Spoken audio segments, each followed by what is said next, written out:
ஒரு வயசான பெரியவர், ஒரு தாத்தா, பாட்டியோட சேர்ந்து பழ வியாபாரம் பண்ணிட்டுருக்காரு. டிஃபன் சாப்பிட்லாம் அப்படின்னு சொல்லிட்டு, அந்த டிஃபன் வாங்கிட்டு வரதுக்காக ரோடு கிராஸ் பண்ணி போயிட்டு டிஃபன் வாங்கிட்டு வர்றாரு.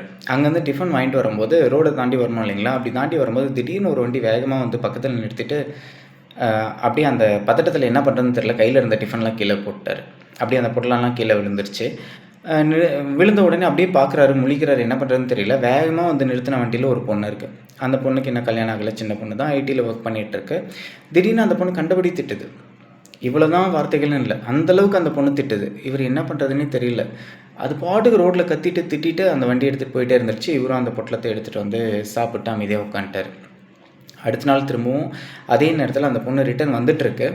இவரு கடையில வியாபாரம் பார்த்துட்ருக்காரு. அந்த தள்ளுவண்டியில வந்து வியாபாரம் பார்த்துட்ருக்காரு. அப்ப அந்த பொண்ண பார்த்த உடனே டக்குன்னு இவரு என்ன பண்ணாரு, நேரா அந்த வியாபாரத்த நிறுத்திட்டு, இந்த பக்கம் வந்து அந்த பொண்ண நில்லுமா அப்படின்னு சொல்லிட்டு நிறுத்திட்டாரு. அந்த பொண்ணு வண்டிய நிறுத்திட்டு போச்சு. நேத்து நம்ம இவர இடிக்கிறதுக்கு வந்தோம், திட்டிட்டோம். நெறையா திட்டிட்டோம். அதுக்கு இன்னைக்கு திட்டுறதுக்கு தான் நிறுத்துறாரு அப்படின்னு சொல்லிட்டு அந்த பொண்ணு வண்டிய நிறுத்துச்சு. வண்டிய நிறுத்தின உடனே அவரு டக்குன்னு எடுத்து, "இந்தாம்மா இந்த மொபைல் உன்னுதா பாரு" அப்படின்னு சொல்லிட்டு, "இந்த செல்ஃபோன் உன்னுதா பாருன்னு" சொல்லி குடுக்குறாரு.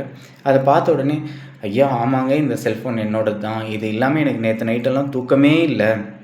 ஏன்னா எல்லா கான்டாக்டும் இதில தான் இருக்கு. நான் ஐடி டிபார்ட்மெண்ட்ல ஒர்க் பண்ணிட்டுருக்கேன். இது இல்லன்னா என்னால எந்த வேலையும் செய்ய முடியாது. இத காணோம் தான் நேத்திருந்து நான் புலம்புலம்ன்னு புலம்பிட்டு இருந்தேன். எனக்கு தூக்கமே கிடையாது. அவ்வளோ அழுத்தமாயிடுச்சு" அப்படின்னு சொல்லிட்டு அவர்கிட்ட மன்னிப்பும் கேட்டு அந்த செல்ல வாங்கிட்டு போயிடுச்சு. இவரும், "ஒண்ணும் பிரச்சனை இல்லம்மா பதறாத. வச்சுக்கோ. இத குடுக்குறது தான் நிறுத்துனா நீ போன்னு" சொல்லி அனுப்பிச்சு விட்டாரு. இத பார்த்துட்டு இருந்தவங்களுக்கெல்லாம் ஒரே சங்கடமா போயிடுச்சு. "ஏங்க அவ்வளோ தூரம் நிறுத்துனீங்க 4 வார்த்தை திட்டியாவது அனுப்பிச்சிருக்கலாம்ல அந்த பொண்ண. நேத்து என்ன பேச்சு பேசுச்சு அது?" அப்படின்னு சொல்லிட்டு இருக்கிறவங்கலாம் கொஞ்சம் டென்ஷன் ஆக ஆரம்பிச்சுட்டாங்க. அவரு சிம்பிளா ஒரே வார்த்தை சொல்லிட்டாரு, "சின்ன பொண்ணுங்க என்ன தெரியும் அதுக்கு? இன்னும் கல்யாணம் ஆகல. நாளைக்கு குடும்பம் வரணும். அதுக்கப்புறம் குழந்தைங்க இருக்கு. எவ்வளோ பிரச்சனைகள் இருக்கு. அதெல்லாம் தாண்டி வரும்போது அனுபவத்தில அதுவா புரிஞ்சுக்கோங்க. இதெல்லாம் தப்பு இல்லன்னு சொல்லிட்டு. ஸோ அதுக்கான ஒரு டைம் ஸ்பேஸ் அதுக்கு நம்ம குடுக்கலாம்.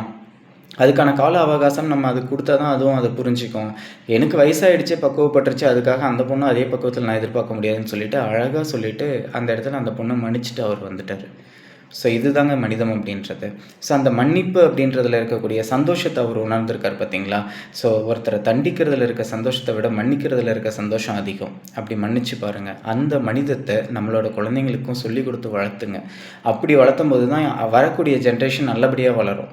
ஆனா இன்னைக்கு இருக்க ஜென்ரேஷன் எல்லாத்துக்குமே டென்ஷன், எல்லாத்துக்குமே கோவம் இப்படி தான் வளர்ந்துட்டு இருக்காங்க. அதெல்லாம் கொஞ்சம் மாத்தி வாழ்க்கையில இதெல்லாம் இருக்கணும் அப்படின்றத சொல்லிக் குடுத்து வளர்த்துறதுக்காக இந்த மாரி முறைகள் எல்லாம் நம்ம சொல்லிக் குடுக்கலாம். தப்பு கிடையாது. குழந்தைங்கள இந்த மாரி வளர்த்தோம்னா, அந்த குழந்தைகளும் கொஞ்சம் மனிதாபிமானத்தோட வளரும்.